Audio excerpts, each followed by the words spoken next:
I'm thinking about asking my only employee if she's pregnant so I can accommodate for her needs, but I'm scared she's going to quit the second I ask and never come back to work because of our state's right to fire law.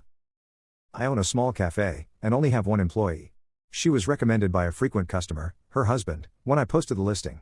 I interviewed multiple people, and she was not only the nicest one but genuinely the best candidate. She'd been a stay-at-home mom for 11 years for 3 kids and said that she felt it was more important for her to be there with them than working, and I can't and don't fault her for that at all. She shows up, she works, she does everything and more that I need her to do. I have zero complaints about her as an employee. However, over the last 4 months I've noticed some changes. Number 1, she is tiny. And when I say tiny, I mean that. This girl probably weighs 100 pounds soaking wet. And she's never worn tight-fitting shirts. But her shirts are starting to fit tighter only in the stomach area. And it doesn't take staring to notice. Number 2, she used to only take her food to go at the end of the day. Now she'll ask me to cook it earlier, not an issue, she can ask whenever she wants, but she eats at least half of it immediately. She's never done that before, even if she got it before she left.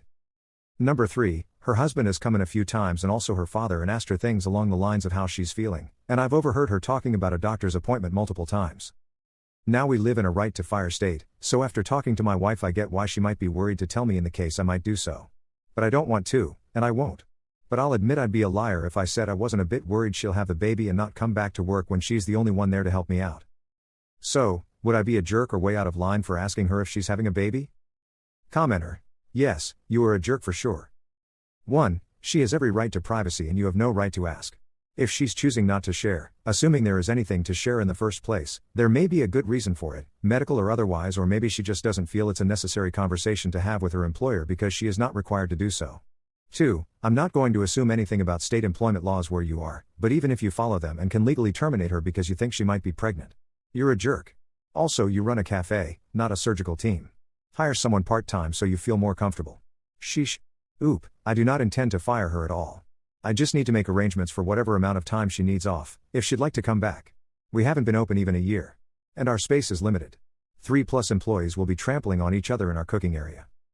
Update: she is pregnant. I did not ask her. Her husband told me and said he's been telling her she needed to tell me, but he said she wasn't sure about how much time to ask off for, if I'd think she wasn't coming back, or if I'd need help and nobody else could help. Because the job has become important to her, so she kept putting it off. He said her plan was to come back after 2 weeks, but these are his words before everyone comes for my head again, said that he wasn't going to let her at that point. Which I fully understand. From there I decided I should save all the tips that would be hers and give them to her, so that is what I'm going to do, just so she's not completely out of pay, and she's honestly earned it. She truly is a great employee and I'm happy for her and her husband and their family. Commenter 1. I love how in your original post you got downvoted for saying that she has her job guaranteed if she decides to come back. Commenter 2. You acted like the boss she desperately needed, and that's worth more than any policy or contract. Stay the course and support her openly, because loyalty is born when people feel seen and valued, and she will repay that tenfold when she returns.